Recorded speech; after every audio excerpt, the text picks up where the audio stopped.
안녕하세요.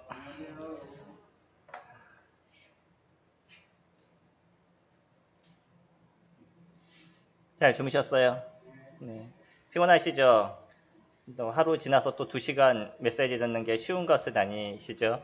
네. 그래도 또 이만한 시간, 이런 시간들을 교회에서 준비한다는 건 그만한 이유가 있다라고 생각이 됩니다. 어, 요즘 학생들이 주식을 많이 하더라고요. 또 혹시 주식 하시는 분 계시나요? 뭐 주식이 안 좋은 건 아니니까요. 그래서 뭐 비트코인이라든지 요즘 이제 주식에 대한 관심들이 너무 많아서 회사에서도 일을 안 하고 주식하러 가고 뭐 이런 일들이 많다라는 얘기를 이렇게 들었습니다. 만약에 제가 오늘 그 많이 오르는 주식주를 알려드린다 그러면 얼마나 많은 사람들이 제 얘기를 들을까요?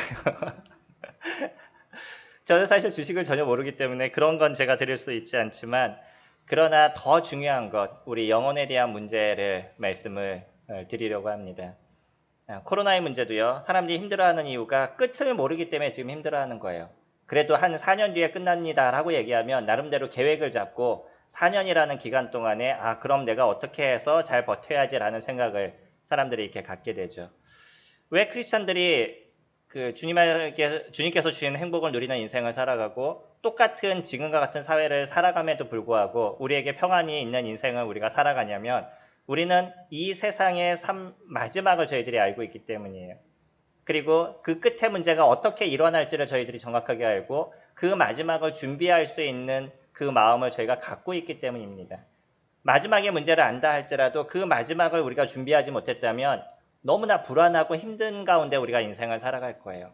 근데 그 마지막이 무엇인지를 알고 그 마지막을 저희들이 준비를 했기 때문에 그래서 똑같이 지금 코로나의 시대를 살아가고 물질적으로 힘든 인생을 살아가고 경쟁하는 그러한 사회에서 우리가 살아가도 여전히 크리스찬들은 그 속에서 주어지는 주님의 그 축복과 행복을 누리는 인생을 저희가 살아가고 있는 거죠. 오늘 시작하면서 저희 신명기 말씀 같이 보시겠습니다. 신명기 10장 말씀 보시면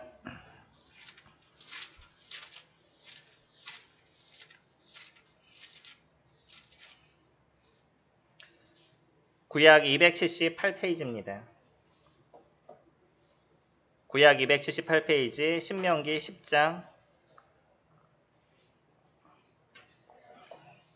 13절 말씀 같이 보시겠습니다.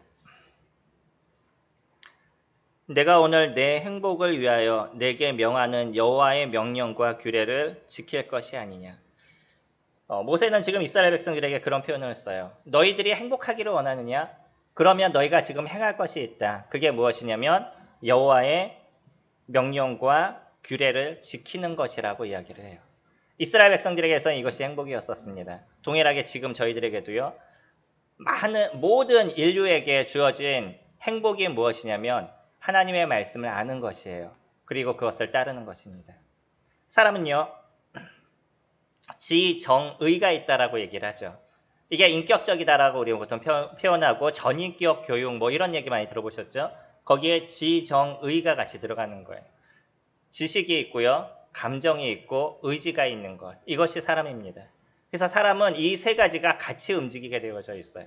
어느 하나에만 국한이 딱 되어져 버리면 나중에 문제가 발생하게 되는 거죠. 그래서 하나님을 아는 것도 감정적으로만 아는 사람은 이 감정이 없어지면 모든 것이 없어져 버려요. 근데 이 세 가지가 함께 움직였을 때 바른 하나님을 이해할 수 있죠. 받아들일 수 있죠. 지식은 하나님이 어떤 분인지 얘기를 들은 거예요. 그리고 그 안에서 우리들 안에서 감정이 일어나고 마지막으로 의지적으로 하나님을 선택하는 것입니다. 이게 믿음인 것이에요. 믿음은 이 세 가지가 함께 움직이게 되어져 있어요.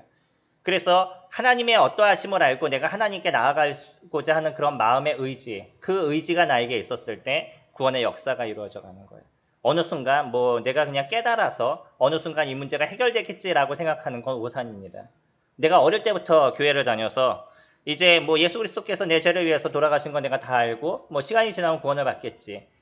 점점 2세들이 많이 생기다 보니까 교회 문제가 발생하는 게 뭐냐면 고등학교 정도 되면은 그냥 여태까지 들었던 복음에 대해서 얘기를 하고 그러면 이제 침례를 주고 그렇게 주님을 믿었다고 착각하면서 인생을 살아가는 거예요. 그건 믿음이 아닙니다. 내가 그냥 지식적으로 아는 것으로 끝나는 것이에요. 믿음은 지, 정, 의가 함께 움직이게 되어 있어요. 내가 의지적으로 하나님께 나아가지 않는 건 구원의 역사가 일어나지 않습니다. 우리에게 주님께서 그 의지를 주신 거예요. 아담과 하와의 모습도요. 그들이 의지적으로 하나님을 버린 것이에요. 하나님의 말씀을 그들이 버렸고 그들 스스로가 하나님보다는 사단에게 나아간 거죠. 하나님의 말씀보다는 사단의 이야기를 더 신비롭게 생각했던 거예요. 거기에서 죄가 시작이 된 겁니다. 내 백성에게 두 가지 죄악이 있나니 생명의 근원된 나를 버린 것과 라고 얘기해요. 내 백성이 두 가지 악을 행하였다고 얘기합니다. 그 악이 무엇이냐면 첫 번째, 생명의 근원된 나를 버린 거래요. 하나님을 버린 겁니다. 죄라는 것은 하나님을 버린 것에서 시작이 되는 거예요. 나중에 그 말씀은 조금 더 자세하게 설명해 드릴 겁니다. 오늘 시간 저희 같이 교제를 나누면서 진정한 행복을 우리가 얻을 수 있는 것은 무엇이냐는 거죠. 그 행복을 얻는 길 중에 어제는 우리에게 이 행복을 얻지 못하는 이유가 죄 때문이다 라고 말씀을 드렸어요. 그래서 이 죄 문제를 해결해야 된다라고 얘기를 했죠. 이 죄는 결국 인간에게 고통을 주고 아픔을 주는 거예요. 이거는 우리가 조금만 생각을 해봐도 모든 사람들이 다 알고 있는 거죠. 한번 생각해 보셔요. 내가 고통을 받는 이유가 뭐예요? 어려움을 당하는 이유가 뭐예요? 누군가의 어떤 악으로 생겨나는 문제인 것입니다. 이번에 아프가니스탄 소식 들어보셨죠? 제가 어저께 뉴스를 잠깐 보고도 너무나 마음이 아팠던 게 거기서부터 이제 탈출하기 위해서 이제 비행기를 타고 탈출을 하는데 비행기에 타는 사람이 한계가 있잖아요. 그러니까 타지 못한 사람들이 어디에 어떻게 했냐면 비행기 뭐 날개를 붙잡고 다리를 붙잡고 이러고서는 그냥 나른 거예요, 비행기가. 근데 비행기가 날르더라고요. 사람들이 붙잡고 있는데도. 그게 나르다가 사람이 하나씩 떨어지는 거예요, 이렇게. 그게 동영상으로 찍혔어요, 그대로. 아침에 어떤 사람이 자기 집 테라스에 나가보니까 시체가 2개가 떨어져 있고. 세상은 어떤 누군가 자기의 이득권을 위해서 사람을 죽여도 그것에 대해서 감정적인 어려움이 없습니다. 나의 백성들이 고통을 받는 거예요. 잘못된 위정죄 하나로 인해서 얼마나 많은 사람들이 고통을 당하는 거예요. 악의 문제가 그런 것입니다. 이 죄의 문제는 그 죄로 인해서 누군가 고통을 당하는 거예요. 그 죄로 인해서 자기도 고통을 당하고 누군가는 고통을 당하는 거예요. 우리에게 있어서 그래서 지금 해결해야 될 가장 중요한 부분은 이 죄에 대한 문제인 거죠. 그래서 이 죄에 대한 문제를 내가 인식하고 내가 죄인이라는 것을 정확하게 인식을 하고 이 죄의 문제를 해결할 마음을 갖지 않고서는 어떤 구원의 역사도 우리에게 일어나지 않습니다. 내가 진정한 죄인인 걸 깨달아야 된다는 거예요. 그리고 이 죄의 문제가 얼마나 큰 문제인지를 내가 알아야 되는 거죠. 그리고 나서 이 문제를 해결하고자 하는 그 심령이 우리 가운데 일어나게 됐었을 때 그때 비로소 구원의 길이 시작이 될 거예요. 제가 어저께 말씀드렸죠. 주님 앞에 기도하는 마음을 가지시라고. 구하라 그러면 너희에게 주실 것이요. 찾으라 그러면 찾을 것이요. 문을 두드리라 그럼 너희에게 열릴 것이라고 마태복음 7장 7절에서 이야기를 하고 있습니다. 내가 구하고자 하는 마음을 갖느냐. 내가 의지적으로 하나님께 나아가고자 하는 그런 마음을 갖느냐는 거예요. 내가 진짜 이 어려움에 대해서 이 문제를 해결하고 싶은 마음을 내 마음속에 갖고 있느냐는 거죠. 그것이 없이는 구원의 역사가 일어나지 않습니다. 어릴 때부터 그냥 다 들어서 난 다 알아요. 그건 아는 것에 불과한 거예요. 요한복음 17장 3절에는 그렇게 얘기하죠. 영생은 유일하신 참 하나님과 그의 보내신 자 아들 예수 그리스도를 아는 것이다 라고 얘기해요. 여기서 아는 거라는 건 우리가 얘기하는 아는 거의 의미가 여러 가지가 있다는 걸 생각해야 된다는 거예요. 이 안다는 거는요. 내가 동서원 교회를 알아 라고 얘기하는 거는 그냥 동서원이라는 교회 자체를 아는 거예요.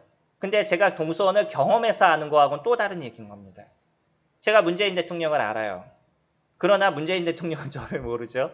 이거는 안다라는 건 그 사람이 존재한다는 걸 알고 우리나라 대통령이라는 것을 알지만 그분과의 나와의 어떤 관계적인 것은 아무것도 없는 거예요. 이건 실질적인 아는 것이 아닌 거죠. 아는 거의 의미는 다 다릅니다. 요한복음 17장 3절에서 얘기하는 안다라는 것은 관계적인 것으로 아는 것이에요. 경험적으로 아는 것입니다. 그분이 어떤 분인지, 예수 그리스도 그분이 어떤 분인지를 내가 경험적으로 아는 거예요. 그것을 안다라고 얘기하는 거죠. 이제 2시간의 시간들을 같이 나누게 될 텐데 오늘 말씀드리고 싶은 것은 선택입니다.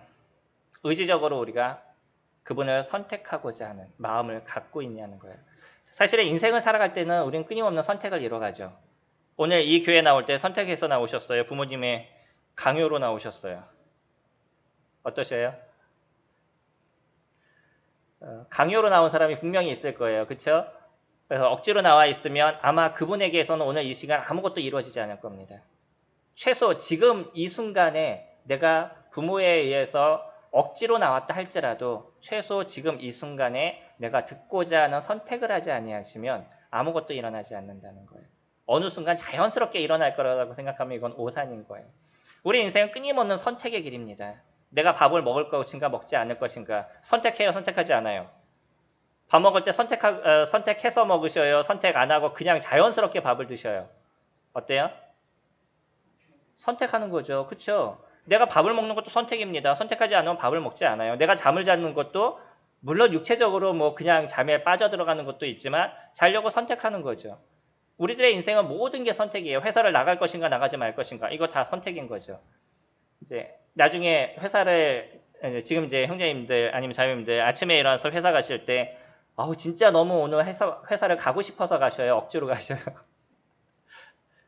진짜 난 회사 가는 게 너무 즐거워요. 생각하시는 분 손 한번 들어보세요. 제가 알기에 한 1000명이 한 명이나 될까? 쉽지 않습니다. 근데 왜 회사를 가요? 억지로 가는 거죠. 억지로 가지만 내가 선택하는 거예요. 왜 선택해요? 그래야지 돈을 버니까. 그렇잖아요. 근데 우리 집에 경제 생활을 해야 되면 돈을 벌어야 되니까 별 수 없이 나가는 거죠. 그것도 내 선택인 거예요. 억지로 가든 어떡하든 내가 그 발걸음을 뛰는 선택을 하는 것입니다.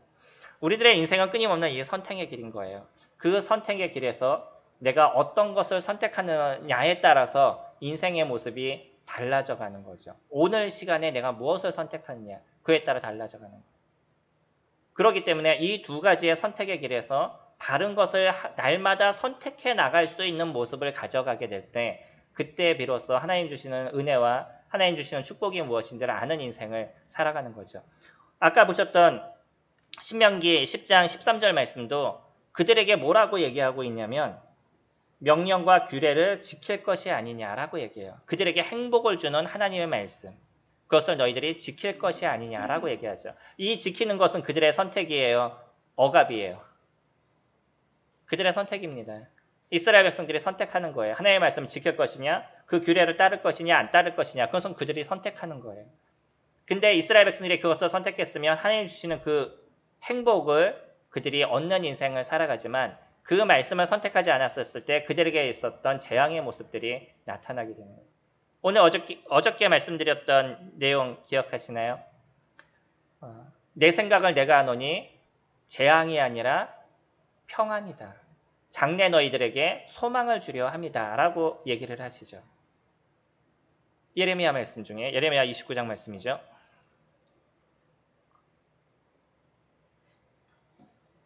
그들에게요.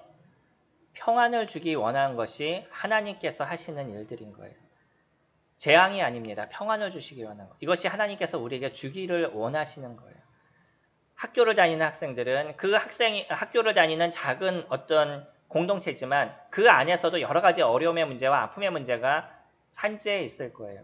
친구들과의 관계 문제, 부모와의 관계 문제, 많은 일들에 있어서 어떤 공부에 대한 스트레스, 많은 부분에 대해서 우리는 고통을 당하고 어려움을 당할 겁니다. 근데 그 속에서 진정한 행복을 내가 얻어갈 수 있는 것은 하나님을 알아가면서 우리가 배워가게 되는 거예요.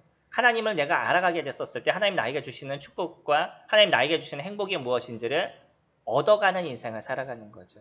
근데 그 첫 번째 발걸음은 뭐냐면 내가 하나님의 자녀냐 아니냐 여기에서 출발을 해요. 내가 하나님의 자녀의 삶을 살게 됐었을 때 그때 비로소 축복의 길을 걸어갈 수가 있는 거예요. 지금 보는 것은 이스라엘 백성들입니다. 우리가 얘기했던 신명기의 말씀은 이스라엘 백성들에게 하고 있는 얘기인 거예요. 이스라엘 백성들은 하나님의 선택을 받은 그런 민족이었어요. 이미 하나님의 선택 속에서 살아가고 있었던 그런 민족이었었습니다. 그들은 이제 하나님의 말씀을 듣고 따를 것이냐 따르지 않을 것이냐 그거에 따라서 하나님 주시는 행복을 얻을 것이냐 얻지 못할 것이냐가 결정되는 거예요. 첫 번째 길은 그분의 선택함을 받는 삶을 살아가느냐 하나님의 백성의 모습이냐 아니냐 거기서부터 시작이 되는 거예요. 그러니까 지금에 살아가는 사람들에게는요. 내가 구원의 은혜 속에서 하나님의 나라 안에 속한 자이냐 속한 자가 아니냐에 따라서 하나님 주시는 행복을 얻을 것이냐 얻지 못할 것이냐가 결정된다는 거예요. 그것이 없으면 어떤 것도 없습니다. 하나님의 백성이 아니라 그러면 우리는 이 땅을 살아갈 때 끊임없는 수고와 슬픔뿐인 인생을 살아갈 수밖에 없을 거예요. 그래서 오늘 내가 어떤 것을 선택할 것이냐에 대해서 강하게 생각을 좀 가지셔야 된다는 거예요. 세상을 살아가는 사람들 중에는 여러 사람들이 있습니다. 마태복음 27장 32절부터 56절까지 너무 길기 때문에 다 읽을 수는 없지만 여기에는 예수 그리스도 그분이 십자가에 죽으시는 십자가에서 돌아가시는 그 모습을 그려주고 있어요. 예수님 그분이 이 땅에 메시아로 오셨습니다. 어저께 같이 살펴봤던 것처럼 우리의 죄를 대신하기 위해서 하나님과 동등하신 그 예수 그리스도가 이 땅에 오셨어요. 우리 마태복음 말씀 가지고 볼까요? 마태복음 1장 말씀 보시면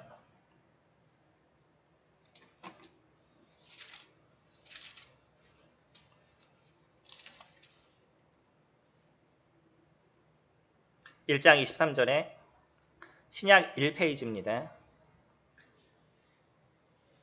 보라 처녀가 잉태하여 아들을 낳을 것이요 그의 이름을 임마누엘이라 하리라 하셨으니 이를 번역한즉 하나님이 우리와 함께 계시다 함이라. 예수라는 그분이 이 땅에 오시는데 그분의 또 다른 이름이 무엇이냐면 임마누엘이었어요. 이 임마누엘의 뜻이 무엇이냐면 하나님이 우리와 함께 계신다는 거예요. 다시 얘기하면 이 땅에 오신 예수 그리스도 그분이 하나님이시라는 거예요. 육신의 모양을 갖고 이 땅에 오신 그분이 그 하나님이시라는 거죠. 그분은 하나님이시기 때문에 전혀 죄가 없으신 분이고요. 그 완전하시고 온전하신 그분이시라는 거예요. 그 예수 그리스도가 십자가에 죽으신 수 있었기 때문에 그 예수 그리스도가 십자가에서 우리의 죄를 대신할 수가 있는 거예요. 죄가 없는 분만이 우리의 죄를 대신할 수 있습니다. 간혹 이제 이거와 같은 거예요. 만약에 제 아들이 저희 밑에 집에 이제 CU라는 편의점이 있는데 어릴 때 맨날 가서 거기서 과자 하나씩 이렇게 훔쳐왔어요. 실질적인 거 아닙니다. 이건 그냥 얘기하는 거예요. 과자를 하나씩 맨날 훔쳐왔는데 몰랐어요. 맨날 애가 과자를 먹는데 내가 돈을 주지 않았어. 근데 애가 맨날 과자를 먹어요. 너무 신기해서 이렇게 쳐다보다가 아무래도 이상해. 나중에 알고 봤더니 날마다 가가지고 하나씩 훔쳐 먹은 거예요.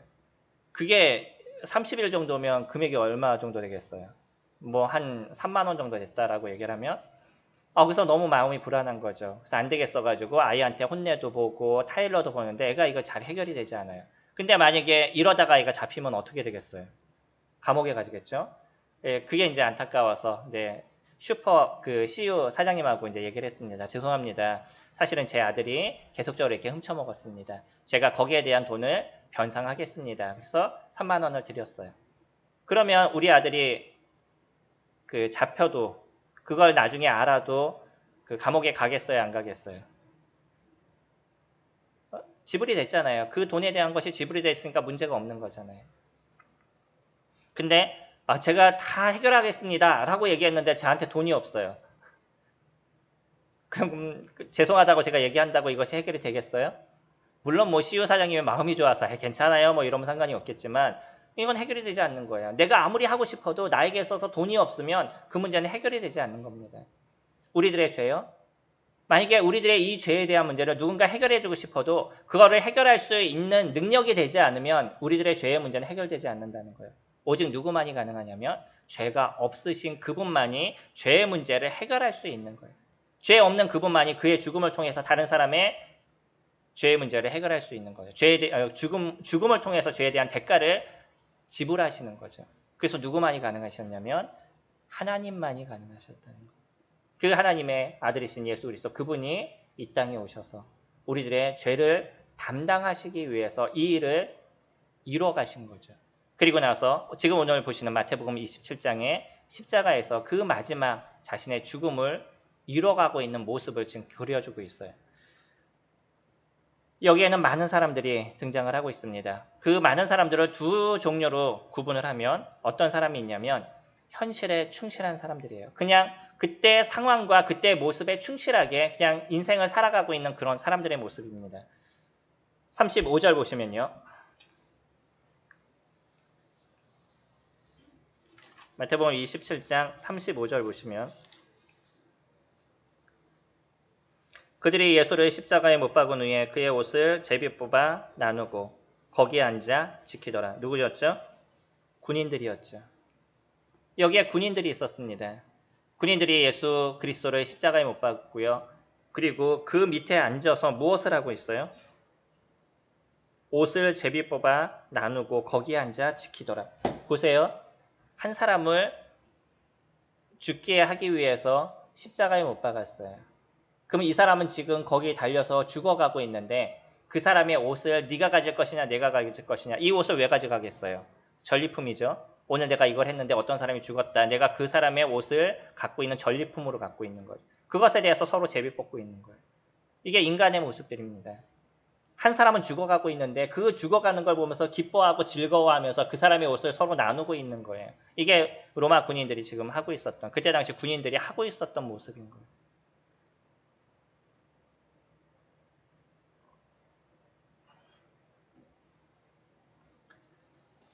(39절) 말씀 보시면 지나가던 자들은 자기 머리를 흔들며 예수를 모욕하여 이르되 성전을 헐고 사흘에 짓는 자여 내가 만일 하나님의 아들이거든 자기를 구원하고 십자가에서 내려오라 하며. 지나가던 사람들이 있어요. 거기에는 많은 사람들이 왔다 갔다 했습니다. 그 사람들이 지나가면서 보면서 그냥 고개를 흔들고 아유 그러길래 왜 쓸데없는 짓을 해가지고 저렇게 죽어. 왜 자기가 하나님의 아들이라고 얘기를 해. 아유 저러니까 죽어 마땅한 거지 라고 사람들은 고개를 흔들면서 지나갔어요. 거기에 많은 사람들이 있었습니다. 그리고 예수 그리스도 그분은 3년 반이라는 기간을 통해서 계속적으로 자신이 하나님의 아들이심에 대해서 끊임없이 이야기를 했었어요. 많은 사람들이 그 예수 그리스도를 쫓았습니다. 어떨 때는 5천 명, 어떨 때는 한 2만 명이 되는 많은 사람들이 예수 그리스도를 쫓았어요. 그 사람을 쫓으면 무엇인가 유익이 있을 거라고 생각해서 사람들은 그 예수 그리스도를 따랐던 거예요. 근데 그분이 십자가에 딱 달리는 모습을 보면서는 사람들이 다 예수 그리스도를 버린 거예요. 그리고 나서 고개를 흔들고 찌찌찌거리고 그런 모습을 갖고 있습니다. 이 땅을 살아가는 사람들의 모습이 어떤 거죠? 우리는 끊임없이 예수 그리스도 그분을 이야기하고 있습니다. 오늘 이 시간도 예수 그리스도 그분이 우리에게 이루신 일들이 무엇인지에 대해서 저희들은 끊임없이 설명을 드리고 있어요. 하다못해 우리나라 달력에도 예수 그리스도를 알 수 있는 기회를 저희들에게 허락해주고 있어요. 세상에 많은 사람들이 예수 그리스도를 이제는 모를 수가 없습니다. 왜요? 대부분의 나라의 달력에는 12월 25일이 크리스마스로 노는 날로 정해져 있기 때문에 다 알고 있어요. 사람들이 모르지 않습니다. 그런데 여전히 예수 그리스도 그분에 대해서 아무런 생각이 없고요. 오히려 지금 같은 경우에는 코로나의 문제로 교회가 잘못된 모습을 갖고 있지만 그거로 인해서 예수 그리스도가 오히려 욕을 먹고 찌찌찌거리는 이런 많은 사람들이 지금 존재하고 있다는 거예요. 그분은 우리를 위해서 이 땅에 오셨어요. 그분이 잘못했나요? 그 밑에 있어서 예수 그리스도를 따른다라고 얘기하는 그 몇몇의 잘못된 목사들로 인해서 결국은 기독교의 많은 사람들이 욕을 먹고 있는데 그거는 예수 그리스도 그분이 잘못한 것이 아닌 거죠. 누군가는 그걸 따르는 사람들이 잘못하는 부류들은 어느 곳이든지 분명히 존재를 하고 있어요. 중요한 거는 예수 그리스도 그분이 누구시냐는 거예요. 이거에 대해서 끊임없이 이야기함에도 불구하고 사람들은 그것을 들으려 하지 않아요. 오히려 이 세상에서 술이 제일 많이 팔리는 날이 언젠지 아셔요? 아이러니하게 12월 24일입니다. 예수 그리스도 그분이 이 땅에 오신 걸 기념하는 날이죠. 크리스마스 이브라고. 근데 그날에 가장 많은 술이 팔려요. 가장 많은 성범죄가 언제 일어나는지 아세요? 그날입니다. 너무나 슬픈 얘기하는 거예요. 하나님께서 만들어 오신 아름다움을 사단은 어떻게 만드냐면 그것을 갖고 죄로 만드는 거예요. 하나님 주시는 우리 축복을 사단은 그걸 갖고 악으로 만들어가는 거예요. 사람들을 끊임없이 고통스럽게 만들고 죄를 짓게 만들고 죄에 대한 대가를 받게 만드는 거. 이것이 사단이 하는 일인 겁니다. 41절 보시면 그와 같이 대제사장들도 서기관들과 장로들과 함께 희롱하여 이르되 하고 얘기를 하죠. 여기에는 대제사장이 있었어요. 그 지도자들이 있었습니다. 영적인 지도자들이죠. 물론 이 사람들은 예수 그리스도를 십자가에 못 박게 하는 일을 이루었던 사람이니까 당연히 거기에서 비난하는 이야기를 하겠죠. 그런 영적인 지도자들이 있었습니다. 그 나라를 치리하는 사람들이에요. 그 나라 수장들인 거죠. 아까 말씀드렸던 아프가니스탄의 수장이 잘못됨으로 인해서 얼마나 많은 사람들이 고통을 당하는지 저희들이 보고 있죠. 당시에 유대도 마찬가지입니다. 영적 지도자들이 잘못된 모습을 갖고 있어서 그 밑에 있었던 많은 백성들이 고통을 당한 거예요. 44절에 보시면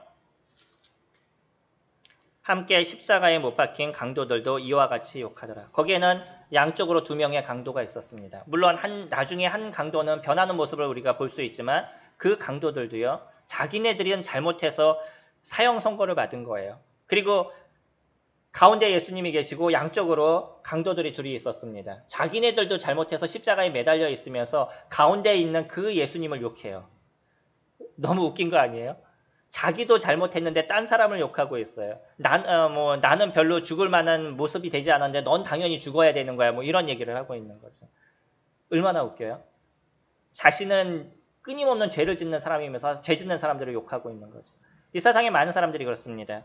사실은 잘못되는 많은 사람들에게 손가락질을 하고 있는 사람들을 보게 되면 그 사람은 깨끗하냐는 거예요. 제가 정치를 그렇게 좋아하지 않습니다. 근데 그 정치인들을 욕하는 많은 댓글들을 보게 되면 그 댓글들을 다는 사람은 과연 괜찮은 사람들인가 하는 의구심을 가져요. 얼마나 많은 사람들이 인터넷에 댓글을 달아요. 그리고 그 댓글로 인해서 사람들을 죽여가죠. 근데 그거에 대해서 양심의 가책을 느끼지 않아요.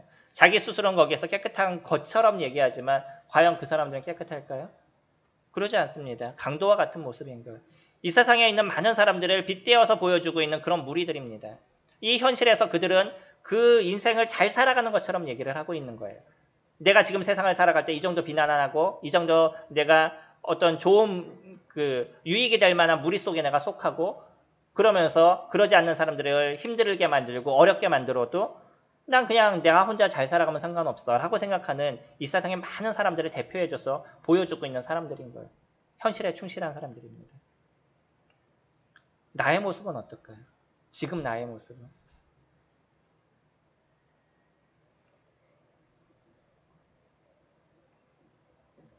오래전 얘기지만 제주도에 폭풍이 왔습니다. 폭풍이 내려서 안전물자가 왔어요. 폭풍의 시기 때문에 바닷가 근처에 가지 마세요. 큰일 날 수 있습니다. 라고 안전물자가 막 갔어요. 근데 그것과 상관없이 여자분들이 사진 찍다가 파도에 휩쓸려서 2분이 죽음을 당했어요. 왜 그러죠? 하지 말라면 좀 안 하면 좋지 않을까요? 그냥 나는 지금 네가 아무리 얘기해도 나는 지금 내가 필요한 걸 해야 돼 라고 생각합니다. 어저께 얘기했던 것처럼 코로나 시대에 지금 조금 좀 자제해 주세요 라고 얘기해도 그 숨어서 술을 먹기 위해서 숨어서 그렇게 술을 먹다가 창피를 당하는 남의 어떤 고통을 당해도 난 지금 내 유의를 위해서 내 즐거움을 위해서 난 살아야 돼 라고 얘기하는 사람들이 너무나 많은 거예요. 무단횡단을 하시면 돼요 안 돼요? 무단횡단 하세요 안 하세요? 어떠셔요? 그 충격적인 사건 아시나요? 하루에 무단횡단으로 돌아가시는 분이 2명 정도 됩니다. 1년에 562명이 돌아가셔요. 무단횡단 하시다 교통사고가 나서. 이게 우리나라 통계입니다. 교통 쪽에서 교통사고 분석 시스템이라고 TAAS라고 어저께 제가 찾아드린 것도 이거였어요. 우리나라 분들이 교통사고로 돌아가시는 그 통계를 만들어가고 있는 그런 것이거든요. 그런 시스템인데 무단횡단으로 이렇게 많이 돌아가셔요. 그런데도 여전히 무단횡단을 하셔요. 하지 말라 그러면 우리가 좀 안 하면 좋지 않을까요? 근데 사람들은요. 그냥 내가 지금 편한 걸 하는 거예요. 그냥 횡단보도가 조정중도 있는데 귀찮은 거예요. 저기까지 가기가. 그러니까 그냥 여기를 건너가요. 근데 나 하나 죽는 것도 문제지만 내가 죽는 것도 문제지만 그거로 인해서 사고를 내신 분은 마음이 어떨까요? 지하철 아시죠? 지하철에서 투신해서 죽으시는 분들 있잖아요. 근데 이 지하철 운전하시는 분들은 트라우마가 엄청 많다고 그러더라고요. 왜 그러냐면 지하철이 이렇게 지나갈 때 앞으로 이렇게 뛰는 거예요. 그러면은 어디에 부딪히겠어요? 그 기관사가 정면으로 보는데 사람이 이렇게 부딪히는 거죠. 그러면서 그 죽으면서 터지는 모습을 그 운전하시면서 다 보시는 거예요. 자살하시는 것도 안 되지만 그거로 인해서 누군가 얼마나 많은 고통을 당하는지를 모른다는 거예요. 그거를 보면서 그냥 별 수 없이 하던 일이 그 일이니까 그 일을 하셔야 되는 거예요. 그분들이. 얼마나 큰 트라우마겠어요. 사람들은요. 그냥 나 하나 그냥 인생을 살아갈 때 내가 편한 인생을 살아가면 된다라고 생각해요. 하나님께서 너에게 있는 그 죄가 문제야. 그 문제를 너는 해결해야 돼. 라고 아무리 얘기를 해도요. 이 죄에 대한 문제로 넌 나중에 지옥의 고통을 받을 거야. 라고 아무리 얘기를 해도 사람들은 그냥 내가 오늘 편하고 내가 오늘 하고 싶은 걸 하면 그것이 행복이라고 생각하고 있다. 나중에 오게 될 그 고통의 문제가 어떤 건지에 대해서 생각하지 않아요. 인생을 살아가는 사람들의 모습에도 잘못된 모습이 있으면 분명히 감옥에 집어넣어야 돼요. 이것이 인지상정이라고 얘기를 해요. 분명하게 그 사람이 잘못됐으면 잘못된 것에 대한 대가를 받아야 된 게 지금의 살아가는 사람들이 만들어 놓은 법인 겁니다. 법이 그런 거잖아요. 우리를 힘들게 만드는 것이 아니라 법은 사람들을 보호하기 위해서 만드는 거죠. 근데 물론 사람들이 만들다 보니까 정해놓은 법이 때로는 사람들에게 어려움을 주고 기득권자들을 중심으로 만들어지는 법이 없지 않아 있지만 원래 법이라는 자체는 사람들을 보호해주는 테두리인 거예요. 어려움에서부터 보호해주는 테두리인 거죠. 그래서 이 법에서 벗어나면 그 사람에 대해선 격리를 시키는 일들을 일으키죠. 그 격리하는 것이 감옥인 거예요. 이게 이 세상을 살아가는 사람들이 만든 것이라면 완전하시고 온전하신 하나님은 어떠실까요? 그분도 분명하게 감옥을 만드신 거예요. 그리고 그 죄에 대한 대가를 받으시겠다라고 얘기하시는 거예요. 제가 법관이에요. 제가 공부를 좀 잘했어서 법관이 됐으면 좋았지만 그러지는 못하는데 제가 법관이라고 그러면 어느 순간 이제 판결을 내리려고 그랬는데 이번에 그 재판이 누군가 그랬더니 내 아들인 거예요. 원래는 아들은 재판 못합니다. 네, 아들이 왔어요. 근데 아들을 이렇게 쳐다보니까 너무 마음이 어려운 거죠. 그래서 그래 내 아들이니까 이번에 무죄 그러고 딱 쳤어요. 어떨까요? 그 사람은 온전한 법관일까요? 잘못된 법관일까요? 잘못된 판사겠죠. 하나님께서 아무리 우리를 사랑하셔도요. 그래 내가 너 사랑하니까 아이 그래 한번 용서해 줄게 라고 얘기하신다 그러면 그분이 얘기하셨던 죄에 대한 값, 삭슨, 사망이라고 얘기했던 그분이 얘기하셨던 것을 그분 스스로가 어기는 걸까요? 그러지 않는 걸까요? 그분 스스로가 어기는 거예요. 자신이 했던 얘기에 대해서 아무런 해결 없이 그것을 그냥 번복한다 그러면 그분도 무엇이 있는 존재예요? 죄가 있는 존재입니다. 그러면 그분은 하나님이 아니에요. 하나님이라고 얘기했었을 때 어떤 전제들이 있는데 그 하나님이라고 얘기하면 하나밖에 없는 님인 거죠. 원래 하나님이 이름이 아니고 우리가 성경에서 얘기하면 하나님의 이름은 야훼인 거죠. 우리나라 그 번역으로 얘기하면 여호와라고 번역이 되어 있는데 야훼예요. 그게 하나님의 이름입니다. 근데 우리가 하나님이라고 얘기했었을 때 그 하나님은 하나밖에 없는 님을 얘기해요. 완전하시고 온전하신 한 신을 얘기하는 겁니다. 하나밖에 없는 그 신은요. 완전해야 된다는 거예요. 그 완전하면 죄가 없어야 된다는 거죠. 그 죄가 없는 존재가 되어야 된다는 거예요. 근데 그분이 자기의 생각에 따라 가지고 그냥 용서도 해주고 판결도 내리고 이런다 그러면 그분이 완전한 분이겠어요? 아닙니다. 그렇기 때문에 하나님은요.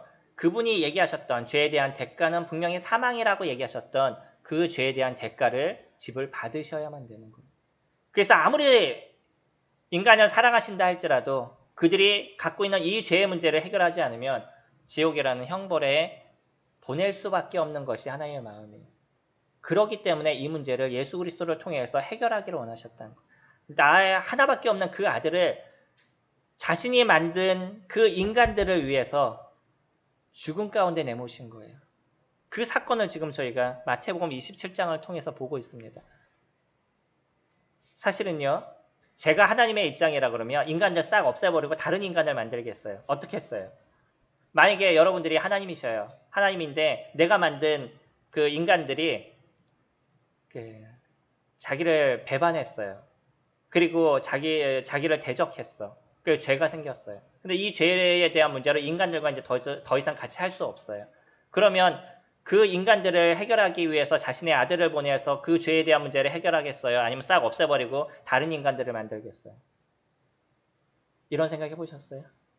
제가 하나님이라면요, 다 없애버릴 거예요. 그리고 다시 만들 겁니다. 내가 만들 수 있으면. 내가 만들 수 없으면 안 만들, 그러니까 별 수 없을 수도 있겠지만 그분은 인간을 만드실 수 있는 존재예요. 인간을 만드는 건 그렇게 어렵지 않습니다. 그분의 능력으로는요. 그럼 싹 없애버리고 다시 만들면 되잖아요. 근데 왜 자신의 하나밖에 없는 아들 예수 그리스도를 저희들에게 보내줘요? 그게 하나님의 사랑인 거예요. 이 사랑을 우리가 감히 측량할 수가 없습니다. 우리들이 갖고 있는 머리로 이해가 되지 않는 거예요. 제가 제 입장에서 생각했었을 때 하나님의 그 마음을 이해하지 못해요. 왜 그러셨을까? 진짜 이해가 되지 않아요. 그러니까 하나님의 그 사랑을 내가 덧입으니까 인생을 살아가는 데 있어서 당당함을 저희가 갖는 거죠. 하나님이 나를 사랑해요. 그래서 그의 아들이신 예수 그리스도를 나를 위해서 보내주셨어요. 얼마나 당당한 인생을 내가 살아갈 수 있죠? 세상에 어떤 누가 나를 알아주지 않아도 상관없어요. 하나님이 나를 알아주시면 그 하나로 내가 만족하는 거예요.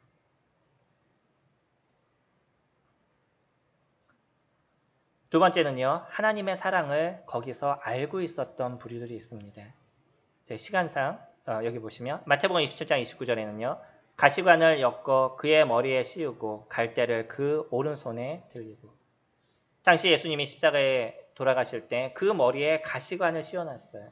네가 유대인의 왕이야? 그래 그럼 내가 면류관을 만들어서 네 머리에 씌워주지. 그리고 로마 군인들이 가시관을 만들어서 씌워줬는데 우리나라는 가시가 요 정도밖에 안 되죠. 산에 가서 가시나무라고 얘기해도 기껏해야 길어야 한 요 정도밖에 되지 않아요. 그 나라는 가시가 한 이만한 대목 같은 거예요. 우리가 생각하는 가시하고 다릅니다. 우리나라의 가시하고 달라요. 그 나라는 뭐든지 크고 뭐 달고 뭐 한번 나중에 그 중동 국가 가보시면 알 거예요. 대목과 같은 거예요. 그것을 머리에 딱 꽉 집어넣었어요. 근데 이게 사실은 누가 받아야 되는 건지 아시나요? 어저께 우리 살펴봤던 아담과 하와의 죄로 인해서 생겨난 이 땅의 저주가 그것이었어요. 창세기 3장 18절에 보면 땅이 내게 가시덤불과 엉겅퀴를 낼 것이라. 그때 당시에는 가시가 없었습니다. 엉겅퀴가 없었어요. 모든 풀이 사람에게 해를 끼치는 풀이 거기에는 존재하지 않았어요. 인간의 죄로 인해 가지고 이 땅 가운데 저주가 일어나게 되고 이 땅에 있는 사람들 가운데 이 땅의 그 풀들조차 이런 가시가 나오는 모습이 된 거예요. 이게 저주의 모습입니다. 인간의 죄로 인해서 생겨난 이 식물의 저주가 누구에게 이루어졌냐면 예수 그리스도 그분에게 그것이 나타나게 된 거예요. 그 고통의 모습을 예수 그리스도께서 친히 죽으실 때 그것을 감내하셔야만 했던 거예요.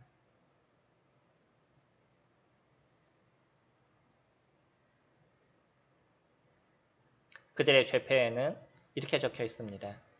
예수 그리스도의 그 위의 죄패에는요. 유대인의 왕이라고 적혀져 있어요. 이거는요.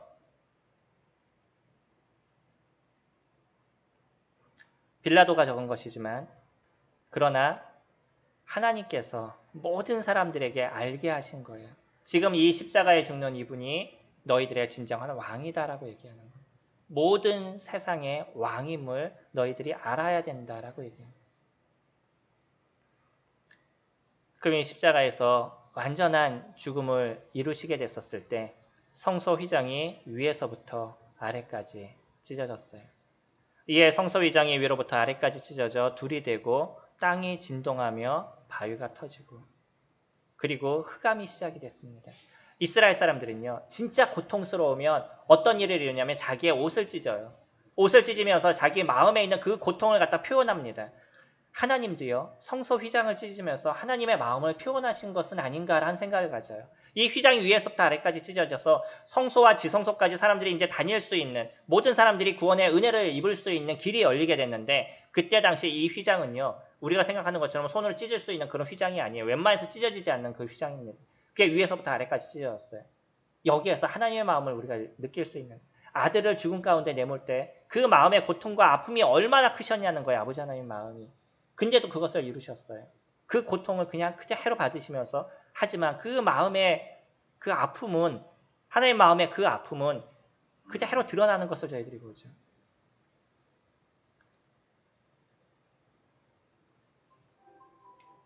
혹시 이 동영상 보신 적 있으시나요?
죄송합니다. 제가 조금 늦게 끝내서 5분만 쉬었다가 다시 시작하도록 하겠습니다.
자리를 정돈해 주시고요.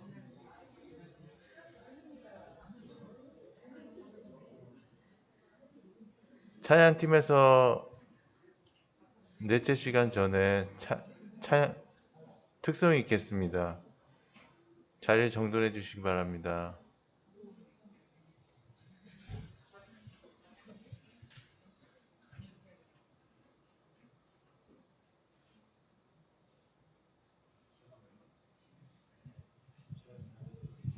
저력 인사.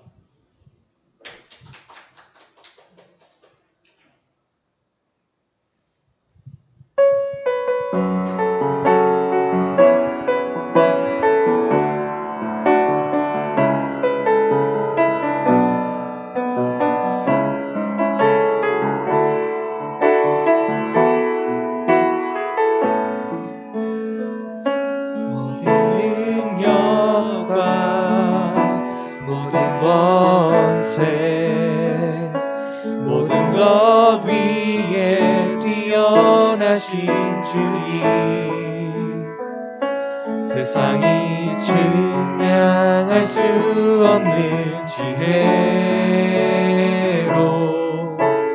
모든 만물 창조하셨네. 모든 나라와 모든 보좌, 이 세상 모든 경이로움보다 이 세상 모든 값진 보물보다 더욱 귀하신 나의 주님. 십자가 고통 당하사 버림받고 외면당하셨네. 짓밟힌 장미꽃처럼 나를 위해 죽으셨네. 나의 주. 십자가 고통 당하사 버림받고 외면당하셨네. 짓밟힌 장미꽃처럼 나를 위해 죽으셨네. 나의 주.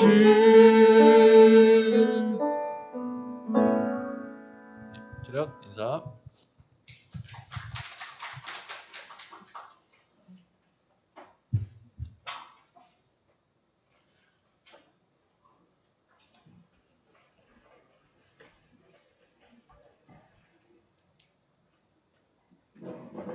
예, 좀 쉬셨나요?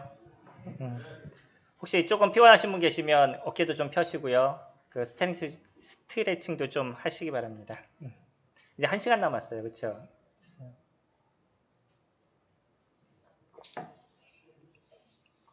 어떨 때 보면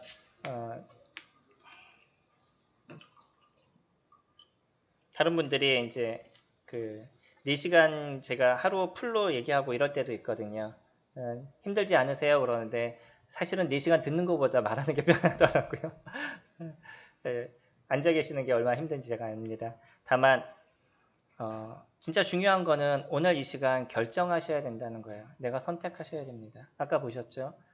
세상에 많은 사람들은 자기가 어떤 어려움에 있는지 알지 못하는 가운데 기차를 타고 갔어요.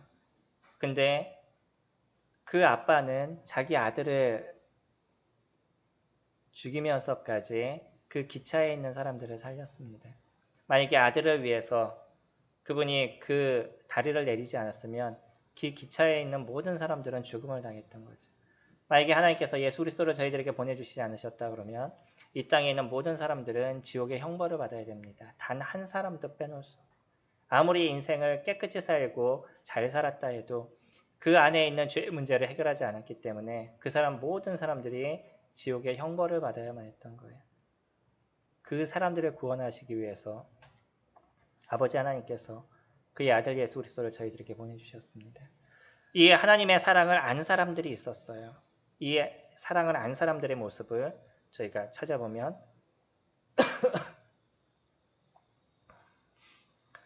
54절 말씀 잠깐 보시면 아까 보셨던 마태복음 27장에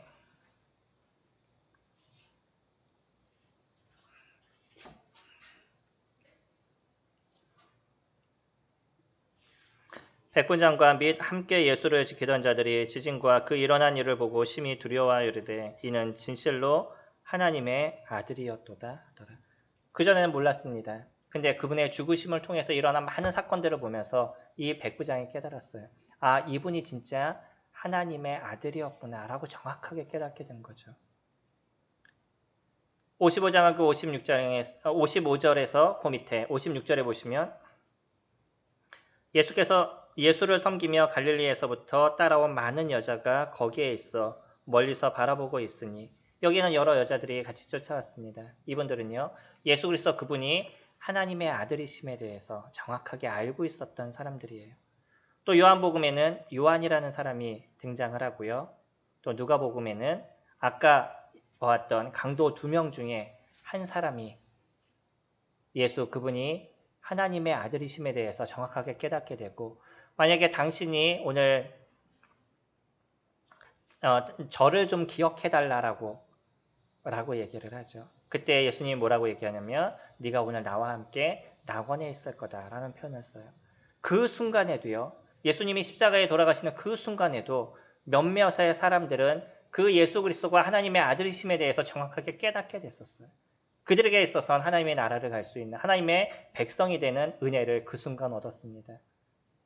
우리에게 있어서는 주어진 시간이 있어요.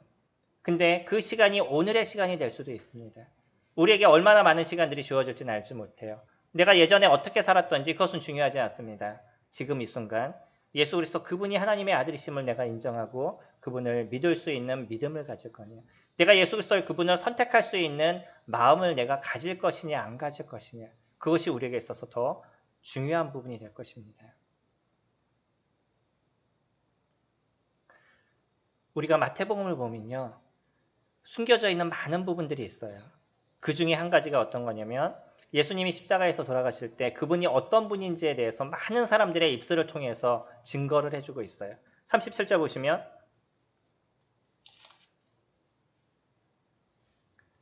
그 머리 위에 있는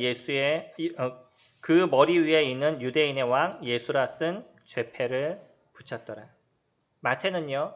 이 마태복음을 적으면서 이것을 우리에게 계속적으로 설명해 주기를 원했던 거예요. 예수님이 십자가에 돌아가실 때 그 죄패의 이름이 무엇이냐면 유대인의 왕이라는 죄패의 이름이었습니다. 40절에 보시면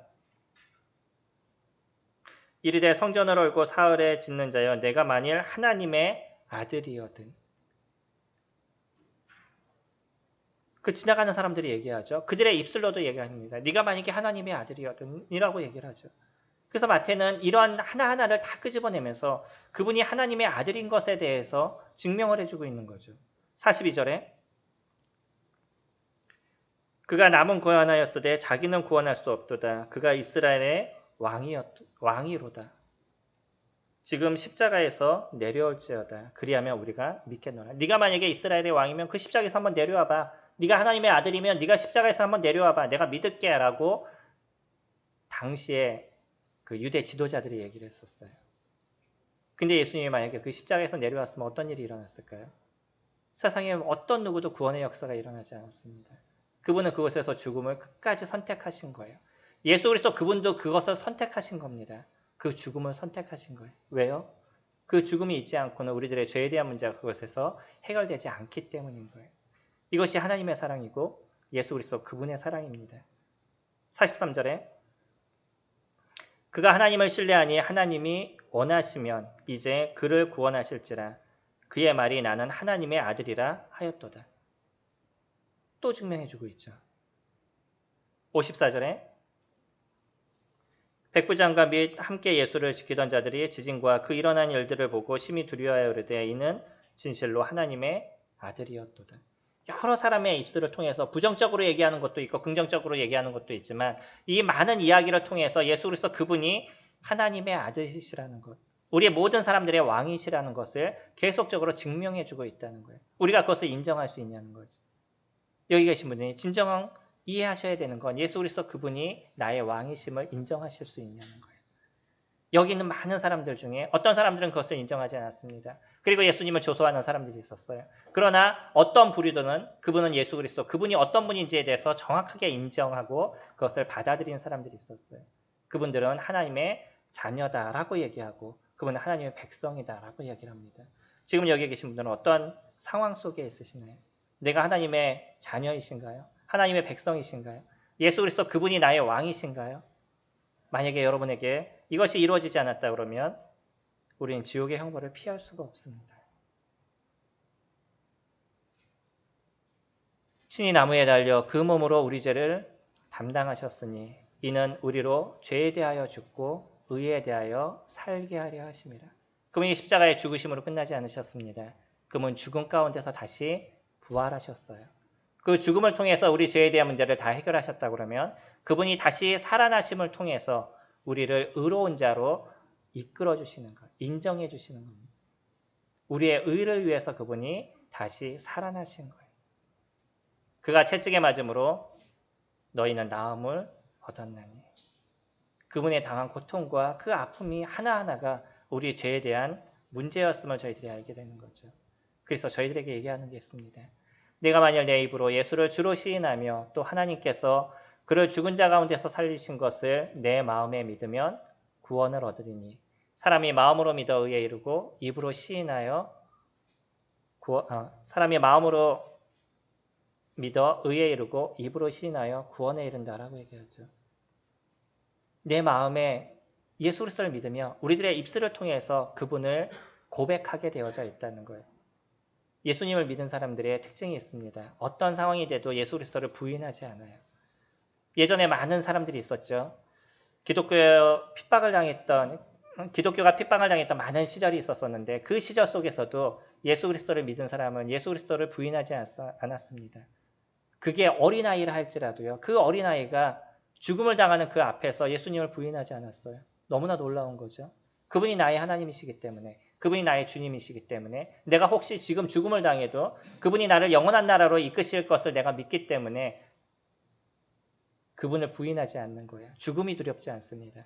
이 세상을 살아가는 사람들이 무엇이 두려워서 인생을 사시는지 아세요? 죽음이 두려워서 인생을 사시는 거예요. 오늘 밥을 왜 드셨어요? 먹기 위해서 사셔요? 살기 위해서 먹으셔요? 저는 살기 위해서 먹습니다.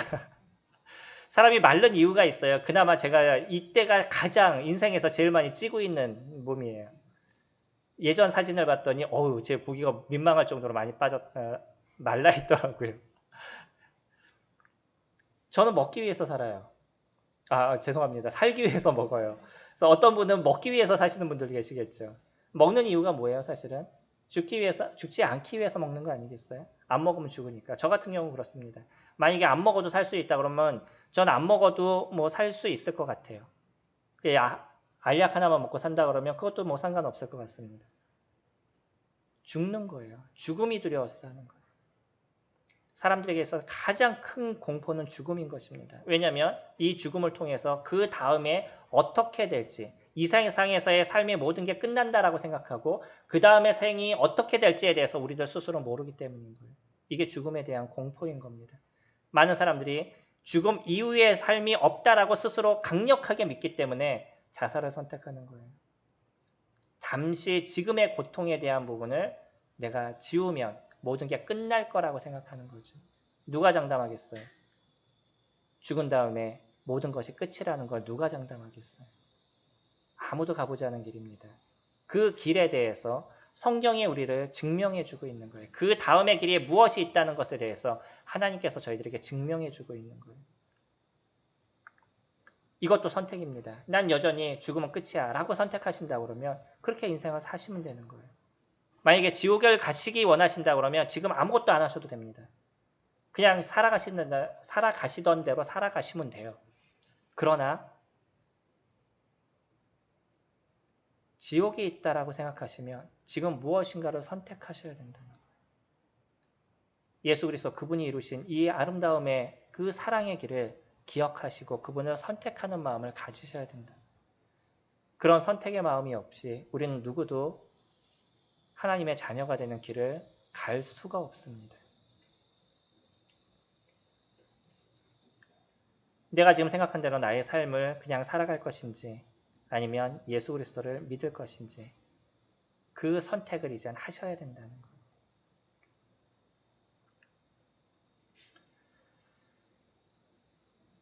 진리가 무엇이죠? 진리는 변하지 않는 겁니다. 그렇죠? 세상은 진리인가요? 과학은 진리인가요? 제가 예전에 심리학을 했었었는데 심리학을 놓고 많은 사람들이 얘기할 때 심리학은 과학이 아니다라고 얘기를 해요. 근데 심리학 쪽에선 자기들도 과학이라고 얘기를 합니다. 그리고 과학을 얘기하는 사람들은 과학은 진리라고 믿고 있어요. 과학이 진리인가요? 아닙니다. 과학도 다 변해요. 많은 것이 변합니다. 아인슈타인의 그 이론들도 많이 변하고 있어요. 물론 안 변하는 것도 있지만 정확하게 안 변하는 것, 그것을 진리라고 얘기하는 거예요. 그래서 예수 그리스도께서 무엇이라고 얘기하시냐면 나는 길이요, 진리요, 생명이다라고 얘기하시죠. 그분의 얘기에는 변하지 않는다는 거예요. 그분이 하신 얘기에 대해서는 정확하게 이루어진다는 거예요. 이것이 진리인 거예요. 변하지 않는 것. 지금의 성경의 말씀은 진리인 것입니다. 그거는 변하지 않아요. 그 말씀을 여러분들이 처음부터 끝까지 다 읽고 그것을 이해하는 데 시간이 걸리시니까 그것을 요약해서 알려드리는 게 저와 같은 사람들이 하는 일인 거예요. 그냥 교회를 세우고 교회 사람들을 모으고 이런 역할을 하는 것이 아니라 이 성경에서 얘기하고 있는 내용들, 진짜 인생의 모습이 나중에 어떻게 될지에 대해서 하나님은 애탄 마음으로 이 성경을 저희들에게 적어주셨기 때문에 그것에 대해서 그것을 정리해서 알려드리는 일을 저와 같은 사람이 하는 거예요. 거기서 뭐라고 얘기하냐면 사람들은요, 원래 하나님 안에 있었던 존재였었는데 이 죄로 인해서 우리가 사단에게 갔다는 거예요. 이게 첫 번째, 두 번째, 세 번째 시간을 통해서 제가 계속 말씀을 드렸던 거죠. 그리고 죄가 그 가운데 가로막혀 있습니다. 인생에 이 죄의 문제를 해결하지 않고는 이제 사람들은 하나님께 올 수 없어요. 우리가 사단에 속해 있다는 것에 대해서 부인하지 못하는 것이 있을 거예요. 우리들 마음에 있는 생각 한번 얘기해 보셔요. 얼마나 많은 더러움이 우리 속에 있는지. 제가요, 예전에 엑스레이가 발견됐을 때 사람들이 그것을 믿지 않았죠. 지금이야 뭐 당연하게 여기지만 뼈를 찍는데요. 사진을 찍었는데 이 안에 있는 뼈를 찍는데 이게 믿어져요? 진짜 대단한 사람들이에요. 사람들이 그것을 어떻게 발견하는지 모르는데 어떻게 뼈를 찍어요. 처음에 엑스레이가 발견됐을 때 사람들이 그것을 믿지 않았었어요. 근데 이제는 그것이 보편화됐죠. 그럼 앞으로는 어떤 것이 나올까? 우리들의 마음에 생각을 찍는 사진이 있지 않을까라는 생각들을 사람들이 많이 갖습니다. 내가 갖고 있는 생각, 뇌의 생각을 그 모니터로 딱 보여주는 거예요. 자, 이런 세상이 됐어요. 어떠시겠어요? 좋겠어요? 안 좋으시겠어요? 저는 그 다음부터는 집에서 나오지 않을 겁니다. 그런 세상이 되면 집에서 나오지 않을 거예요. 제 머릿속에 있는 그 더러움과 죄에 대한 부분이 얼마나 많이 일어나고 있는 걸 제가 알기 때문에 그것을 사람들에게 보여주는 순간 제가 사람들 앞에 창피해서 얼굴을 들지 못할 거예요. 이게 인간의 모습입니다. 그래서 나는 무엇을 알고 있냐면 태초에 내가 태어났을 때 죄인인 걸 정확하게 인지하고요. 사단에 속해 있는 사람이었다는 것을 제가 정확하게 인지하고 있어요. 아마 이 육체를 갖고 있는 지금의 모습에서도 여전히 이 죄에 대한 소욕에서 내가 벗어나지 못하고 있는 인간이라는 것을 제가 정확하게 알고 있습니다. 죄의 문제를 해결하지 않으면요, 하나님께 갈 수 없는 거예요. 이게 인간에게 놓여져 있는 지금의 진리입니다. 예레미야 2장 13절에서는 그렇게 얘기를 하죠. 내 백성이 두 가지 악을 행하였나니 생수에 근원된 나를 버린 것과 스스로 엉덩이를 판 것인데 그것은 물을 저축치 못할 터진 운동이다 라고 얘기해요. 죄라는 것은 무엇이냐면 하나님을 버린 거예요. 하나님을 버린 걸 죄라고 얘기합니다. 하나님으로부터 사람에게는 행복이 왔어요.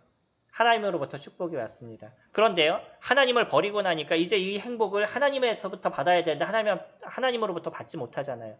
그러니까 사람들이 무엇을 하냐면 자기 스스로 행복을 찾아나가기 시작한 거예요. 이게 이스라엘이 갖고 있는 문화적인 것을 통해서 지금 설명해 주고 있습니다. 이스라엘은 비가 와야지만 살아가는 그런 땅이에요. 비만 잘 오면 그 땅이 곡식이 잘 자라는 땅입니다. 근데 비가 안 오면 한순간에 다 곡식이 죽어버려요. 그러니까 그들에게 있어서 비는 생명과도 같은 거예요. 물은 생명과도 같은 것입니다. 근데 이 물을 누가 줘요? 하나님이 주시는 거죠. 그래서 이스라엘의 신들을 보면 바알 신이라는 거 들어보셨어요? 성경에서? 혹시 이 바알 신이 물을 지배하는 신이에요. 그래서 이스라엘 사람들은 바알 신을 소중하게 여기는 겁니다.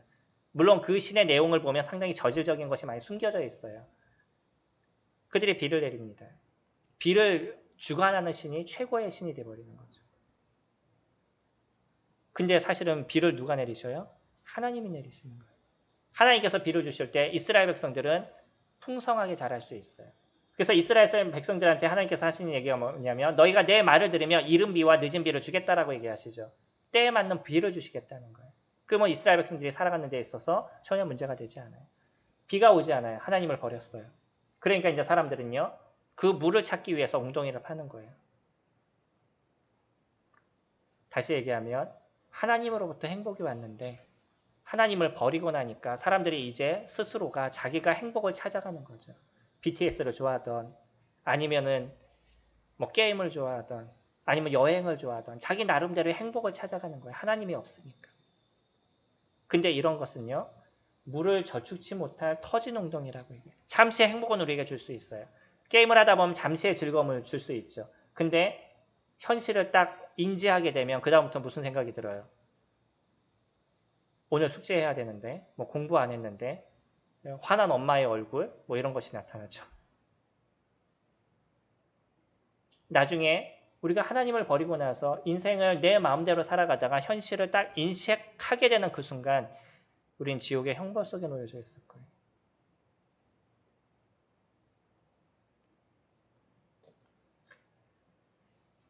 구약시대부터 지금까지 성경이 적혀진 것이 지금으로부터 한 3,500년 정도 됩니다. 3,500년, 3,600년 정도 되는데 그때부터 지금까지 끊임없이 외치고 있는 것이 있어요.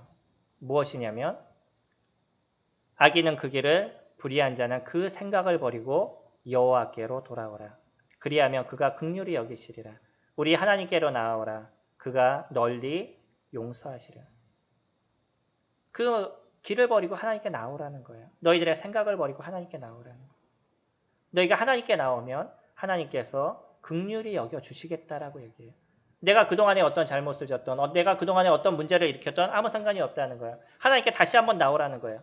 이것이 무엇이냐면 회개인 겁니다. 회개는요. 내가 가는 길에서부터 돌이키는 것을 회개라고 얘기를 해요. 내가 사단하고 같이 살아갔던 삶이었었어요. 사단 안에 있었던 삶이었었어요. 내가 어떤 존재인지 인식하는 순간 이제 나 하나님께 돌아가겠습니다. 돌이켜서 하나님께 돌아가는 것. 이것을 회개라고 얘기해요. 우리가 죄를 졌었을 때 잘못했습니다 라고 얘기하는 걸 회개라고 보통 생각하고 있잖아요. 잘못했습니다 라고 얘기하는 거는 내 죄에 대해서 내가 인식하고 거기서부터 이제 돌이키겠습니다 라는 뜻이에요. 죄 하나 잘못했다라고 고백하는 걸 끝나는 것이 아니라 이제 이 죄에서부터 나는 벗어나서 이와 같은 일들을 하지 않겠습니다 라고 얘기하는 게 회개인 거예요. 하나님 안에서의 회개는요. 내가 죄에서부터 돌이켜서 하나님께 가겠습니다 라고 얘기하는 게 회개인 거예요. 그래서 구원은 회개가 일어나지 않고선 구원이 일어나지 않습니다. 나의 현실을 인식하는 거야. 내가 죄에 있는 것을 정확하게 인식하고 내가 이 상태로 있으면 지옥의 형벌을 받을 수밖에 없는 존재인 것을 인식을 하고 이제 내가 사단의 안에 놓여 있는 사람인 것을 인식을 하고 이제 거기에서부터 돌이켜서 제가 하나님께 가겠습니다. 죄송합니다. 하나님. 제가 여태까지 사단과 함께 살아가는 인생을 살았습니다. 여기서 돌이켜서 하나님께 가겠습니다. 라는 회개의 마음이 일어나는 것부터가 구원의 시작인 거예요. 이런 것이 일어나지 않고 구원은 일어나지 않습니다. 물론 우리가 구원받으신 많은 분들이 생각할 때 난 회개를 하지 않았는데 라고 생각하지만 사실은 그 안에 숨겨져 있는 거예요. 내가 하나님께 돌아가게 원한다는 그것이 그 안에 숨겨져 있습니다. 만약에 그것이 없으면 아무리 침례를 받으셨다라고 얘기하고 아무리 내가 20년 동안 30년 동안 교회를 다녔다라고 얘기해도 다 거짓이에요. 내가 사단의 이 무서움을 알고 하나님께 돌이키는 그래서 내가 이제 하나님의 나라 안에서 살아가겠습니다. 하나님의 긍휼하심을 구하는 하나님의 긍휼 속에서 내가 살아갑니다라는 고백이 모든 크리스찬들 안에서 일어나게 되어져 있는 거예요. 지금 그 선택을 하라고 하나님께서 이야기하십니다. 구하라 그럼 너에게 주실 것이요 찾으라 그럼 찾을 것이요 문을 두드리라. 그럼 너에게 열릴 것이다. 모든 사람에게 문을 열어놓고 있어요.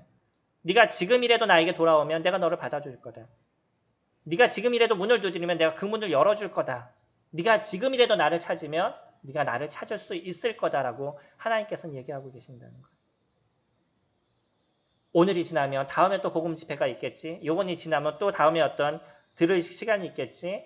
나중에 내가 지금 놀 만큼 놀고 시간이 지나면 그 다음에 가서 한 3년 지나서 대학교 가면 그때 가서 내가 믿어야지 라고 얘기하신다면 그때의 시간이 나에게 다시 주어질 거라고 누구도 장담할 수 없어요.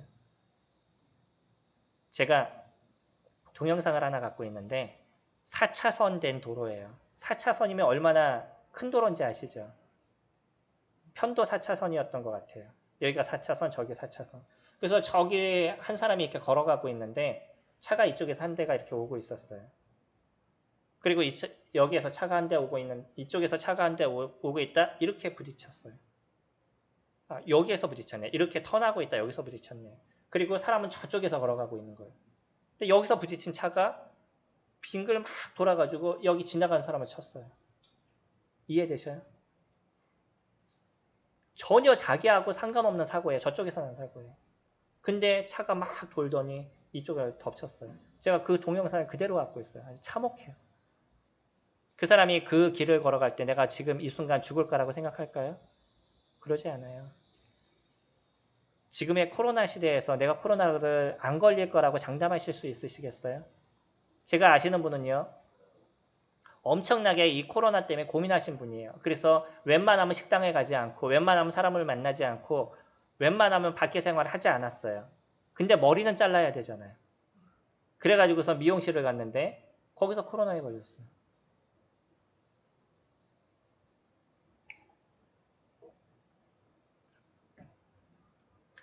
내가 안 걸릴까라고 장담하시면 될 거라고 생각하셔요? 그분이 그렇다고 머리 자를 때 마스크를 벗었는지 아세요? 안 벗었어요. 그런데도 걸렸습니다. 더 신기한 건 뭐냐면 그 미용사가 코로나였었는데 거기에 당시에 왔던 많은 사람들 중에 아무도 안 걸렸는데 이분만 걸렸어요. 우리는 우리의 인생을 살아가면서 내가 장담할 수 있는 것이 하나도 없습니다. 내가 잘 될 거라고 생각해서 될 수 있는 것이 하나도 없어요. 우리들의 미래는 우리가 아무도 모르는 겁니다. 내가 언제까지 살아갈지 그것을 어떻게 장담할 수 있겠어요? 주님은 지금 기회를 주시는 거예요. 지금 이 순간 너의 마음을 나에게 달라라고 얘기하시는 겁니다.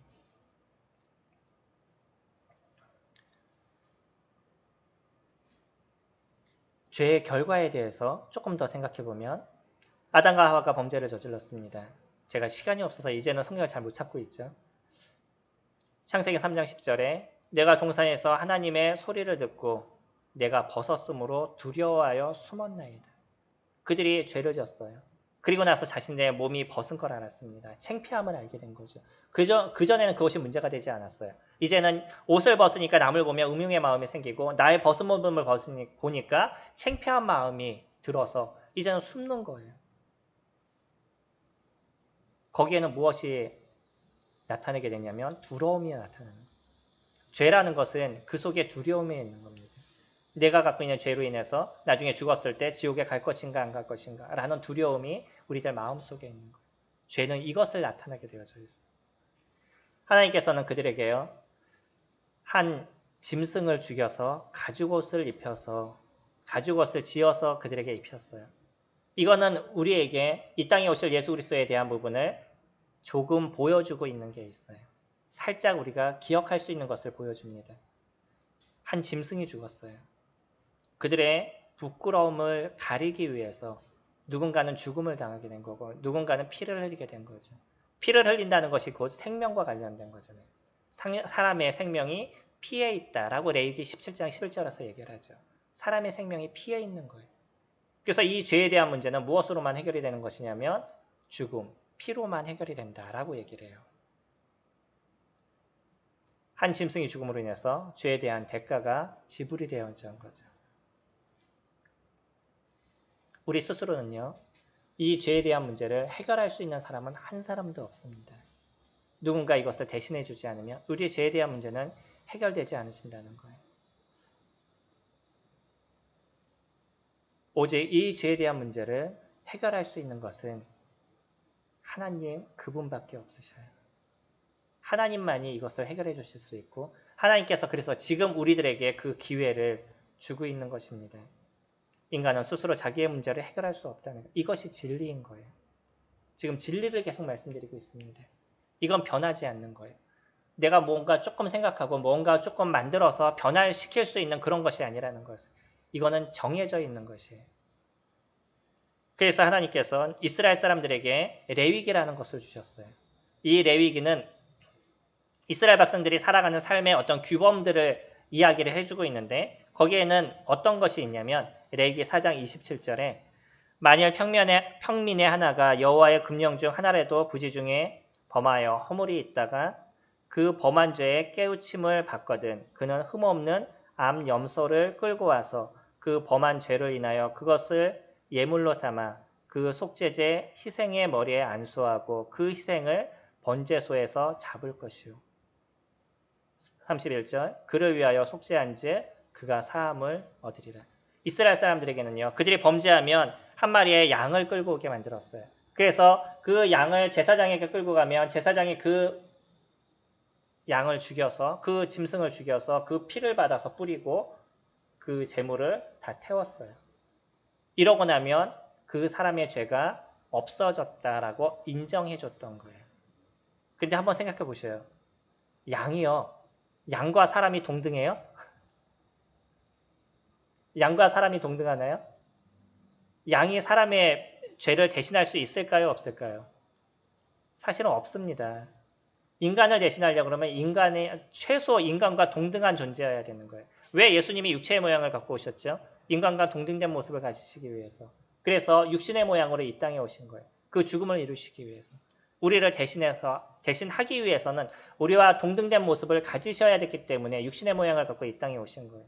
양은요, 사실 그 양이 죽는다 그래서 그 사람의 죄가 다 해결되는 것은 아니었어요. 다만 이런 문제로 인해서 이스라엘 백성들에게 무엇을 얘기하시는 거냐면 너의 죄는 누군가 죽음을 당해야 하지만 해결이 된다라는 걸 이스라엘 백성들에게 계속 알려주었던 거예요. 그들은요, 이 양을 제물로 드리고 나서는 자기가 할 일을 다 했던 것처럼 생각했어요. 이스라엘 백성들은. 근데 그것이 아니에요.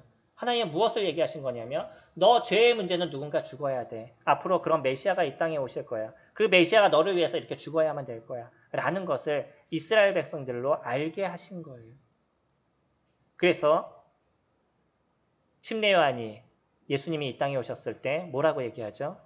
보라, 세상 죄를 지고 가는 하나님의 어린 양이다. 요한복음 1장에서 얘기하죠. 우리에게요. 자, 여러분에게 성경적인 지식이 하나도 없는데 밖에 나가서 어떤 사람이 지나가요. 근데 그 사람을 보면서 봐라, 세상 죄를 지고 가는 하나님의 어린 양이다. 그럼 무슨 말인지 아시겠어요? 모르겠어요? 우리는 모를 거예요. 문화적으로 다릅니다. 근데 유대인들은 정확하게 알았어요. 왜요? 그들은 그들의 죄를 질 때마다 어린 양을 제물로 드렸기 때문에. 그래서 우리의 모든 죄를 위해서 죽으실 그 메시아가 저분이다. 이분이 하나님의 어린 양이다 라고 얘기했었을 때 그것을 듣는 유대인들은 무슨 의미로 얘기하는지를 그들이 깨달을 수 있었다는 거예요. 우리를 대신해서 죽으실 그러한 제물이 되실 그런 메시아였구나라고 그들은 그것을 알 수가 있었어요. 여러분들의 죄를 위해서 예수 그리스도 그분이 십자가에서 한 마리의 어린 양과 같이 죽음을 당하셨습니다. 어떤 자가 여러분을 위해서 대신 죽음을 선택하시겠어요? 부모님들, 친구들, 그분들이 여러분들을 위해서 대신 죽음을 선택할 수 있을까요? 물론 부모님 그러실 수 있겠죠. 진짜 나를 사랑하는 그 사랑이, 하나님이 나를 사랑하는 그 사랑이 무엇인지를 생각하실 수 있으시겠어요? 어떻게 하나님이신 그분이 우리를 위해서 십자가에서 죽으시는지 그 사랑이 얼마나 큰지를 생각해 볼 수 있으시겠어요? 그 아픈 가슴을 부여잡고 휘장을 찢으시면서 또 그분의 죽으심에 대해서 그 모습을 보시기가 어려우셔서 흑암으로 덮으시는 예수님이 십자가에 죽으실 때 흑암이 덮여 있었었죠. 그런 모든 아픔을 그대로 안고 있었던 게 하나님이셔요. 하지만 여전히 우리를 구원하시기 위해서 끝까지 참으시고 그분의 죽으심을 기다리셨던 것이 하나님이셨던 거죠.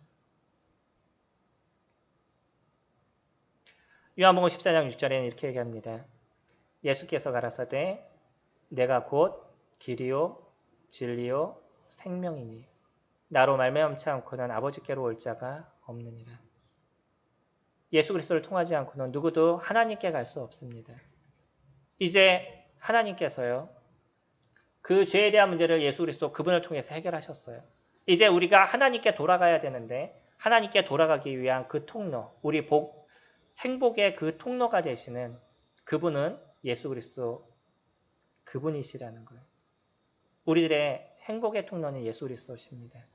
그 예수 그리스도를 우리가 마음의 구조로 영접하게 됐었을 때 하나님의 자녀가 되는 그러한 은혜를 저희들에게 주시겠다라고 얘기하죠. 예수님도 이 땅에 계실 때 그렇게 얘기하신 거죠. 내가 곧 길이다. 내가 곧 진리다. 내가 하나님께 나아갈 수 있는 길이다. 내가 곧 그 진리다. 너희들의 영원한 생명을 줄 수 있는 그 길이다. 예수님은 끊임없이 얘기하고 계신 거죠. 첫날 봤던 거 기억하시나요?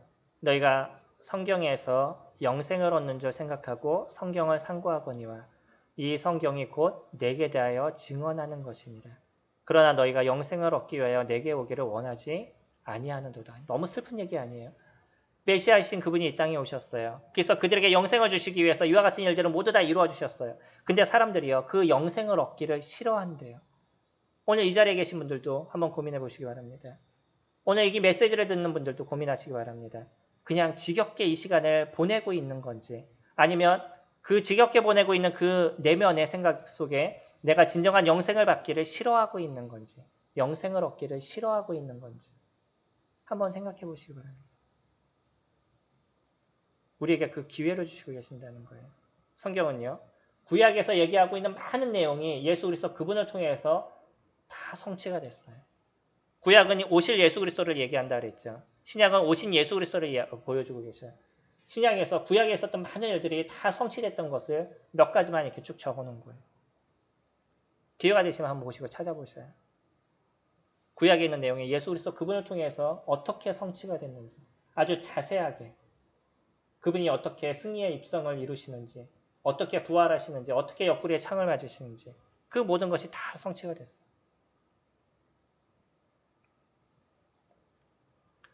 이사야도요. 이제 이 땅에 오실 예수 그리스도에 대해서 표현할 때 그렇게 표현하십니다.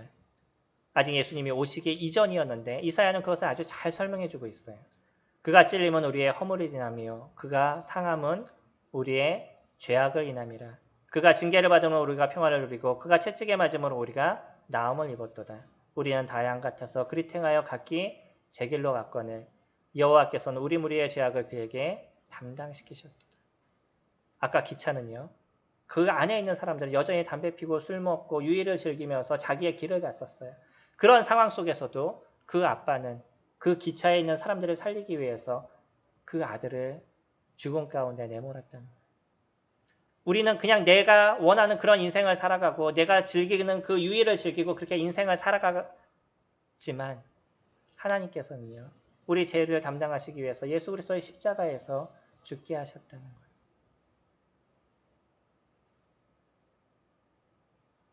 그래서 이 십자가는요.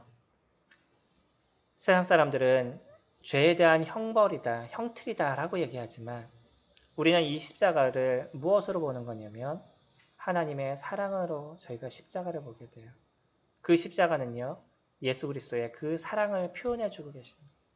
하나님께서 우리를 얼마나 사랑하셨는지 또 예수 그리스도께서 우리를 얼마나 사랑하셨는지 그것에서 예수님이 십자가의 죽으심을 통해서 우리에 대한 모든 죄 지금 이거는 좀 웃긴 얘기인 거예요. 근데도 제가 이렇게 설명을 드리는 이유는 사람들이 이것을 잘 이해하지 못하기 때문에 예수님이 십자가에서 죽으실 때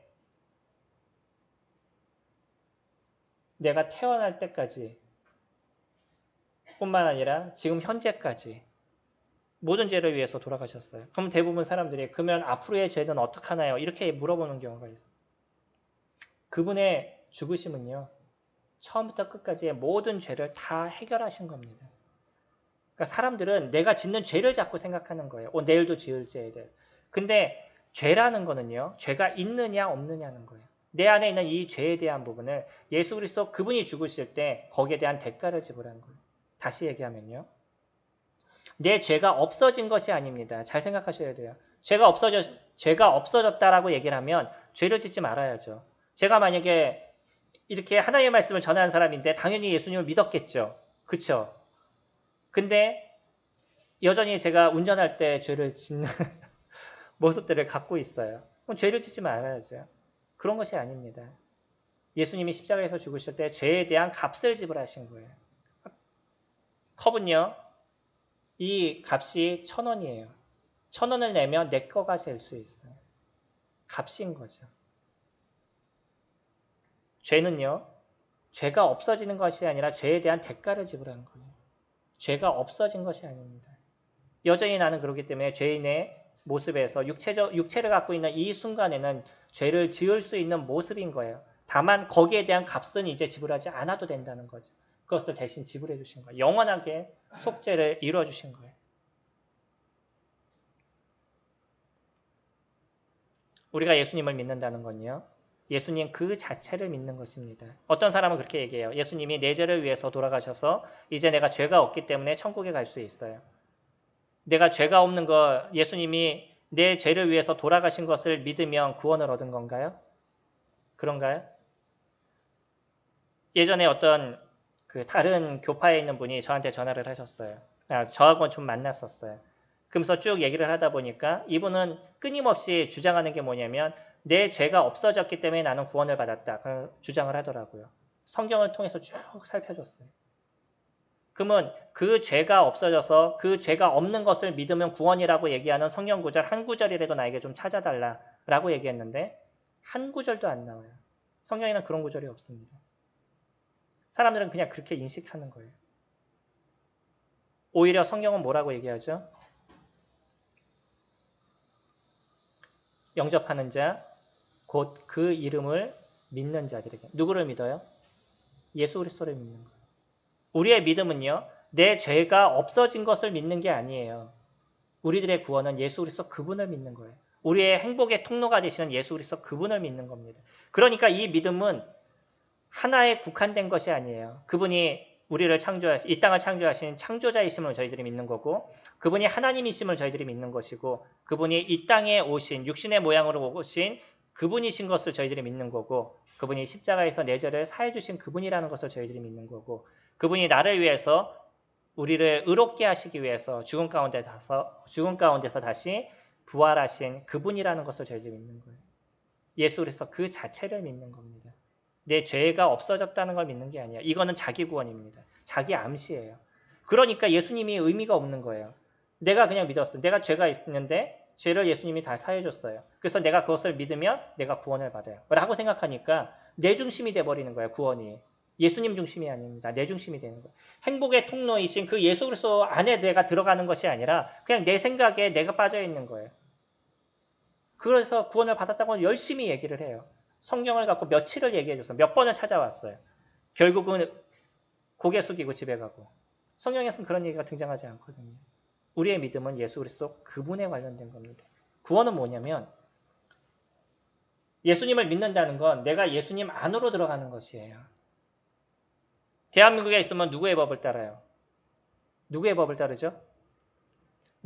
나는 대한민국에 있지만 미국 법이 좋으니까 미국 법을 따르셔요? 누구의 법을 따라요? 대한민국 법을 따르시죠. 미국에 가셨어요. 내가 한국 사람이니까 미국에 가 있어서 난 한국 법을 따르겠습니다. 라고 얘기하셔요. 미국 법을 따르셔요. 누구 법을 따르시죠? 미국에 가면 미국 법을 따르셔야죠. 내가 아무리 한국 사람이라도요. 미국에 가면 미국 법을 따라야 되는 거예요. 내가 하나님의 자녀가 됐다는 건요. 누구의 법을 따르는 거예요? 하나님의 법을 따르는 거예요. 예수 그리스도의 법을 따르는 거예요. 예수 그리스도와 함께 살아가는 거예요.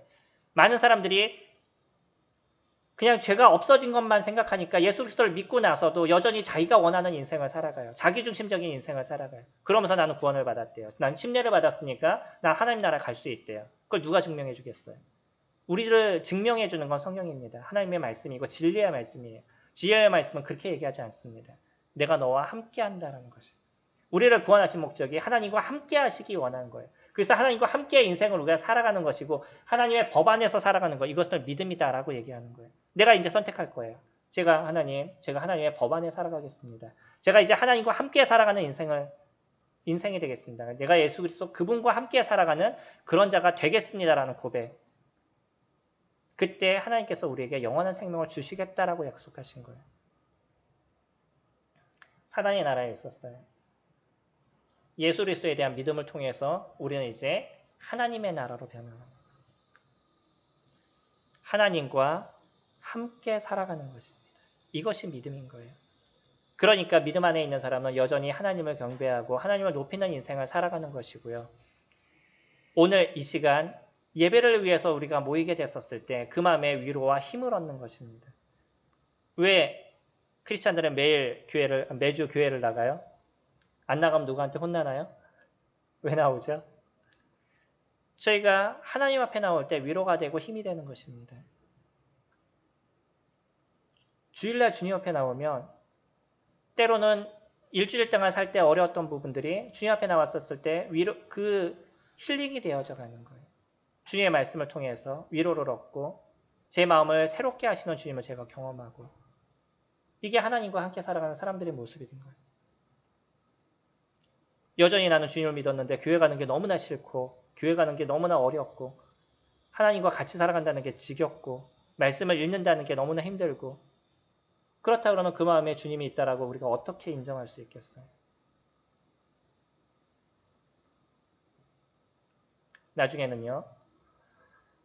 이 나라에 대한 부분에 갈라질 때가 있을 거예요. 지금 이곳에서도요. 두 나라가 존재합니다. 우리는 물론 이 세계가 너무나 많은 나라, 이 지구 안에는 진짜 많은 나라들이 있고 인종도 한 3종류의 인종이 있지만 하나님 보실 때는 딱 두 나라만 존재하고 있어요. 어떤 나라가 존재하냐면 하나님의 백성인 나라 아니면 사단의 백성인 나라 두 나라가 존재해요.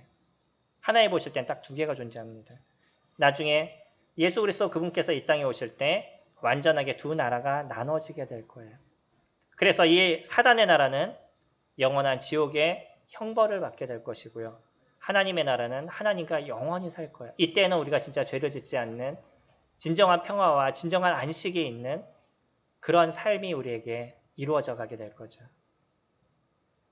주님은요. 지금 여러분에게 선택하라라고 얘기하십니다. 그러나 그것은 강요가 아니에요. 하나님은 강요하고 싶지만 그러나 억지로 그 일을 이뤄가지 않습니다. 우리 스스로가 하나님을 선택하기를 원해요. 우리 스스로가 하나님을 사랑하기를 원합니다. 억지로 어떤 사람을 사랑해서 그 사람을 감금해서 데리고 있는 사람들도 요즘 있는 거 아시죠? 내가 너무 사랑하는 어떤 아가씨가 있는데 같이 있고 싶어서 데려다가 그냥 감금시켜서 이게 사랑인가요? 이건 사랑이라고 얘기하지 않습니다. 집착이라고 얘기하는 거죠. 하나님은요. 우리를 사랑하기 때문에 억지로 우리를 잡아다 감금시키는 그런 분이 아니신 거예요.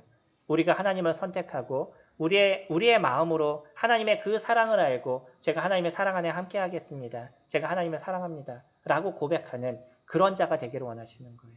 그게 하나님의 마음이신 겁니다. 행복. 여러분에게 하나님께서는 행복을 주시기 원한다는 거예요. 그것이 하나님의 마음입니다. 우리에게 징계를 주시기 원하는 건 하나님의 마음이 아니신 거예요. 우리에게 평안을 주기를 원하고 우리에게 장래 진정한 소망을 주시기 원하는 거예요. 그것이 하나님의 마음이다 라고 예레미야 29장 11절에서 얘기하고 계시죠. 교회에 오시면요. 내가 예수 그리스도를 믿고 또 교회에 와서 주님을 섬기는 일을 이루다 보면 그 행복이 무엇인지를 저희들이 알아가요. 첫째가 무엇이냐면 어저께 잠깐 보여드렸던 것.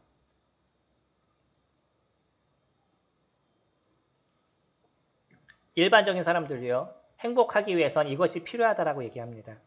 근데 그것을 쭉 살펴보니까 이게 교회에서 다 이루어지고 있는 일들이더라고요. 이게 심리학자들이 준비한 건데 사실은 보니까 교회에서 다 이루어지고 있는 거예요. 감사하는 마음이 있으면 행복하대요. 크리스찬들은 감사하시나요? 네, 감사합니다. 하나님께서 우리에게 주신 은혜에 대해서 매일마다 보면서 감사하는 시간들을 가져요. 내가 살아가는 순간순간 하나님께서 어떻게 도우시는지를 내가 보게 되니까 하나님께 감사하는 마음이 있죠. 그럼 매일마다 주님 앞에 감사하는 시간들을 저희들이 가져가니까 저희들의 마음에 행복이 무엇인지를 알아가는 시간들을 가져가요. 두 번째요. 신체 활동. 성도님들과 같이 뭐 등산도 하시고 때로는 족구도 하시고 축구도 하시고 어떤 신체적인 활동도 같이 이루어 가시죠. 이게 성도들과 함께 할 때 더 기쁨을 누리기 때문에 교회에서 이런 활동들도 같이 이뤄갑니다. 세 번째로 시기심을 버리는 것. 내가 주님 안에 들어보니까 사람들이 무엇인가 많이 갖거나 뭐 이런 것에 대해서 그렇게 관심이 있질 않아요. 다른 사람이 잘 되는 것에 대해서 기뻐해 주지 그것에 대한 시기심을 갖지 않습니다. 내가 죄 가운데 있을 때 남들이 뭔가 잘 되면 거기에 대한 시기심이 있었었는데 혹시 내 안에 시기심이 일어나도 주님 앞에 기도하고 그 문제를 해결해 나가는 일들을 이뤄가죠. 그러니까 자연스럽게 우리들 안에 행복함이 자리를 잡게 되죠. 네 번째는 충분한 숙면. 그런 거 아시나요? 시편 말씀에 하나님께서 사랑하는 자에게 잠을 주신다고. 걱정이 없으니까 잠이 되는 거예요. 잠이라는 건 내가 세상에 많은 걱정과 근심이 있을 때 그때 그 숙면을 취하지 못하는 거죠. 잠을 자지 못하는 거죠. 하나님 안에서 내가 안식을 누려가면 수면에도 많은 도움이 되십니다. 마지막으로 배려하는 마음이라고 말씀을 드렸죠. 주님 안에 있으면 다른 사람을 배려할 줄 압니다. 다른 사람의 어려움을, 다른 사람의 불편함을 같이 도와줄 수 있는 그런 배려하는 마음이 우리 가운데 있게 되죠. 이게 심리학에서 얘기한 것인데 이게 예수 그리스도를 영접한 사람들이 예수 그리스도 안에 있고 그리스도 안에서 살아가는 사람들이 자연스럽게 이뤄가고 있는 그런 일들이 있더라고요. 그러니까 크리스찬들이 당연하게 행복합니다라는 고백을 할 수밖에 없는 거죠. 크리스찬들은 행복하셔야 됩니다. 행복하시죠? 크리스찬들은 행복한 존재들입니다. 하나님께서 저희들에게 약속해 주십니다. 네가 오늘 이 순간 나를 선택하며 내 안에 들어온다 그러면 나를 믿는다 그러면 내가 너를 영원한 나라로 이끌어 주겠다라고 약속하셔요. 세상의 모든 것은 모든 약속은 깨질 수 있습니다. 하나님의 약속은요. 절대 깨어지지 않는다는 거예요.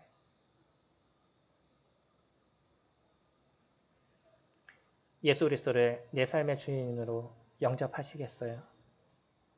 기도하겠습니다.